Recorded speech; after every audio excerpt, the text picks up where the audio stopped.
दुखों से कोई बच जाए, हो नहीं सकता है। इसी से बचने के लिए, क्योंकि हम भी सब दिन तो रहेंगे नहीं, हम भी नरलीला करने के लिए आए हैं, राम जी सोच रहे हैं, तो हम भी बहुत लंबा दिन तक रहेंगे। 11,000 वर्ष तक कहते हैं कि उन्होंने राज्य किया, फिर भी तो जाना पड़ा। 11,000 वर्ष के बाद क्या होगा? फिर कोई दूसरा आएगा। अब दूसरा हमारी तरह तो नहीं चला सकता ना, फिर दुखी। तो इस दुख से बचने का उपाय क्या है? तो भगवान राम ने सीधा नहीं कहा कि दुख से बचने का टैबलेट ये है, ऐसा नहीं बताया। भगवान राम ने खुद बताया कि तुम जिस शरीर को पाए हुए हो, इस शरीर के द्वारा तुम उस सुख की उपलब्धि, उस परमात्मा की उपलब्धि कर सकते हो, नहीं क्या? भगवान राम ने क्या कहा? भगवान राम अपने कर्तव्य को नहीं भूल रहे हैं। राजा भी है और क्या है, भगवान भी है, इसलिए अपने कर्तव्य को भूल नहीं रहे। इसलिए वो उपदेश दे रहे हैं कि बड़े भाग मानुष तनु पावा, सुर दुर्लभ सब ग्रंथ ही गावा। ये जो मनुष्य का शरीर मिला है 3.5 हाथ, अपने अपने हाथ से सब 3.5 हाथ के, तो बड़े भाग्यमान उस तनु पावा। यह मनुष्य का शरीर चाहे जैसे भी हो, जिस वर्ण में पैदा हुए हो, गोरे काले लंबे नाटे कुछ भी हो, ऐसा नहीं राम जी ने वर्णन किया। जिन परिस्थितियों में हो, वह परिस्थिति किसी और की बनाई हुई नहीं, वह परिस्थिति मेरी बनाई।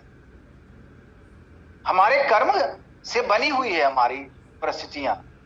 जिन परिस्थितियों में हो, उन परिस्थिति में रह करके ईश्वर का भजन करो तो तुम्हारा कल्याण होगा, और नहीं तो फिर कहां जाओगे, कोई ठिकाना नहीं। यही एक शरीर है कि जिसमें रह करके अपने कल्याण का मार्ग प्रशस्त कर सकते हो, मोक्ष प्राप्त कर सकते हो। और नहीं तो आवागमन के पुनरपि जननम पुनरपि मरणम पुनरपि जननी जठरे शयनम, बार बार जाओ, बार बार माता के गर्भ में जाओ, फिर निकलो, फिर रो। पैदा होते ही तो रोते हम लोग, फिर एबीसीडी शुरू, फिर वही पाठ शुरू, फिर वही लफड़ा है, फिर खपचट था सर नहीं, फिर वही पढ़ाई पढ़ना पड़ेगा फिर से। कोई उपाय नहीं है, यही उपाय है, हंसना रोना। यही सोच लो कितना कष्ट है। तो यही बतलाना चाह रहे हैं कि जो तुम अभी वर्तमान स्थिति में जिस शरीर को धारण किए हुए हो, उसका सदुपयोग करो। तुम खुद उस सुख को प्राप्त कर सकते हो। नरक, स्वर्ग, अपवर्ग, निसेनी, ज्ञान, विराग, भगति, सुख दे। यह मनुष्य शरीर कैसा है? तो यह मनुष्य शरीर कैसा है? इस मनुष्य शरीर से आप नरक में भी जा सकते, इस मनुष्य शरीर से आप स्वर्ग में भी जा सकते, और इस मनुष्य शरीर से आप मुक्ति को भी प्राप्त कर सकते। अब आपकी मर्जी, जो करना चाहे। कर्मण्येवाधिकारस्ते मा फलेषु कदाचन। कर्म करने पर अधिकार है, लेकिन फल मैं दूंगा। भगवान कहते फल मेरे हाथ में है। नहीं तो बुरा बुरा कर्म करके अब बढ़िया बढ़िया फल नहीं देखते हो। आम उम आता है तब सब छांट लेता है, ब्रह्मचारी सब जो छांट लिया, जो बचा सो हमको। तो ये तो पुरानी आदत है। उसी प्रकार कर्म तो हम बुरा करते हैं, लेकिन फल उसका बुरा नहीं चाहते, दुख नहीं चाहते। लेकिन सृष्टि का विधान है क्या? दीनानाथ कचहरिया में न्याय होला, जिनखर जैसन करने सजाए होला। यहां तो जैसी करनी करेंगे, चाहे वो हम हो। ईश्वर की नजर में यहाँ कोई न कोई महात्मा है और न कोई गृहस्थ है, यहाँ तो जीव है, और उसकी नजर में एक ही है। अब आपने जैसा, चाहे वो गृहस्थ में रह करके आपने अच्छा कर्म किया या भजन किया, या महात्मा बन करके आपने अच्छा या भजन किया, दोनों के फल अलग अलग हो जाए।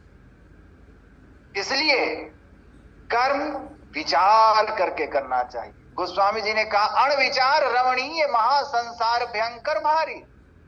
अनविचारे, बिना विचारे कर्म नहीं करना चाहिए, विचारना चाहिए। किसी भी कर्म के लिए पहले विचार करना चाहिए कि इसका फल क्या। राम जी यही उपदेश कर रहे हैं कि बड़े भाग मानुष तनु पावा, सुर दुर्लभ सब ग्रंथ ही गावा। ये जो मनुष्य का शरीर आपको मिला है, इस मनुष्य शरीर को पाने के लिए देवता लोग भी लाइन में लगे हो, लालायित है, मतलब चाहते हैं कि हमको भी मिले। ऐसा क्यों? ऐसा इसलिए कि हम स्वतंत्र हैं। हम भजन करना चाहे भजन करें, चोरी करना चाहे चोरी करें, अन्य कार्य करना चाहे करें, स्वतंत्र हैं। परंतु देवता लोग इस प्रकार स्वतंत्र नहीं है, क्योंकि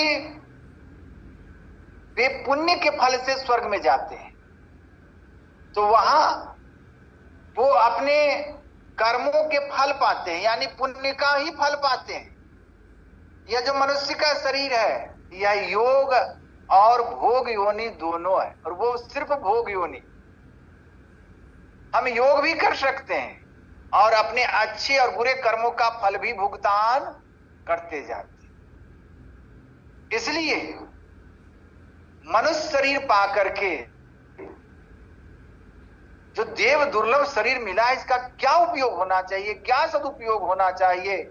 तो अगली पंक्ति में कहते हैं भगवान श्री राम कि साधन धाम मोक्ष करि द्वारा, अपाई न जेहि परलोक संवारा।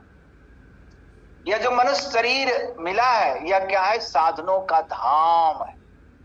आप लोगों ने धाम सुना होगा, चित्रकूट धाम, अयोध्या धाम, इस प्रकार कई धाम। लेकिन आपने सुना इस 3.5 आंच का जो ये शरीर है, 5 तत्वों का जो यह पुतला है, इसको भी धाम कह रहे हैं भगवान। मैं नहीं कह रहा, भगवान राम कह रहे हैं। साधन धाम, यह साधनों का धाम है। मतलब जो साधन चाहे कर सकते हैं, नहीं क्या? कोई जप का साधन करता है, कोई योग साधन करता है, कोई अजपा योग करता है, कोई विपस्यना कर रहा है, नहीं क्या? कोई ध्यान योग कर रहा है, कोई राज योग कर रहा है, कोई हठ योग कर रहा है। बड़ी साधनाएं हैं संसार में।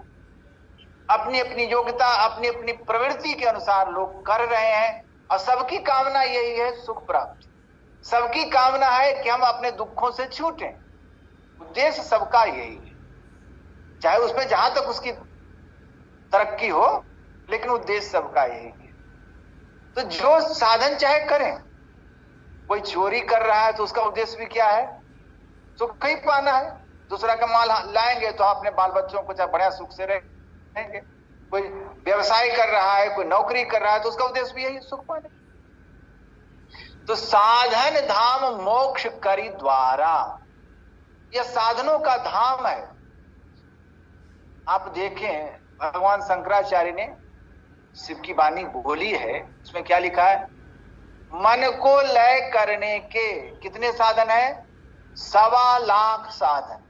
यानी मन का नाश करने का, मन को लय करने का कितने साधन है? 1-2 साधन नहीं है। हाँ, ये जरूर लिखा है उसमें सर्वश्रेष्ठ कौन है? नादानुसंधान। इसलिए नादानुसंधान की स्तुति भी शंकराचार्य जी ने की है। सर्वश्रेष्ठ नादानुसंधान है, लेकिन मन को लय करने के बहुत सारे साधन। किसी साधन, हम जिस साधन को करते हैं हम उसको विशेष मानते हैं, इसमें कोई दिक्कत नहीं है, और शास्त्र भी कह रहा है विशेष है। परंतु दूसरे साधन को हमने किया नहीं है, इसलिए इग्नोर भी नहीं कर सकते। दूसरे तो कर रहे हैं और दूसरे ने इससे सिद्धि प्राप्त की है, ऐसा प्रमाण शास्त्रों में आता है, और बहिर्जगत में भी हम लोग देखते हैं संतों की जीवनी पढ़कर। तो मन के लय करने के बहुत सारे साधन। तो साधन धाम, आपको जो साधन करने हैं, भगवान उसके लिए नहीं कहते कि ये ही करना पड़ेगा, ऐसा नहीं कहा भगवान। साधन धाम मोक्ष करि द्वारा, और मोक्ष का द्वार भी इसी शरीर में है। नानक देव जी कहते हैं, इस गुफा मई अकुट भंडारा तिसु बिच बसे हरि अलख अपारा। आपे प्रकट गुप्त है आपे, मतलब गुप्त भी आप ही है और प्रकट भी। इस गुफा में ही शरीर को क्या करें, गुफा की भी संज्ञा दे रहा है। अकुट भंडारा, ये घटने वाला नहीं, अघट मतलब लेते जाओ। तिसु बीच, उसी के बीच में बसे हरि अलख अपारा, अपार ईश्वर का विवास इसी में। लेकिन इसका भेद सब कोई नहीं जानते। इसका भेद वही जानते हैं जो सत्संग करते हैं। इसका भेद वही जानते हैं जिनको संत सदगुरु मिलते हैं। इसका भेद वही जानते हैं जो भजन भेद लेते हैं, दीक्षा लेते हैं। उनको पता है नयन नासिका अग्र है तहां ब्रह्म को वास, अविनाशी बिन से नहीं हो सहज ज्योति प्रकाश। हाँ, तो वो उसका बासा कहा, इस शरीर में। शरीर में कहा तो नैनो माही मन बसे, निकस जाए नो ठौर। गुरु गम है तो पर खिले नातर कर गुरु। और अब कहा कि भाई आंखों में जीव का वासा है, या आत्मा के लिए शब्द, जीवात्मा के लिए मन शब्द का भी प्रयोग होता है, ख्याल रखिएगा।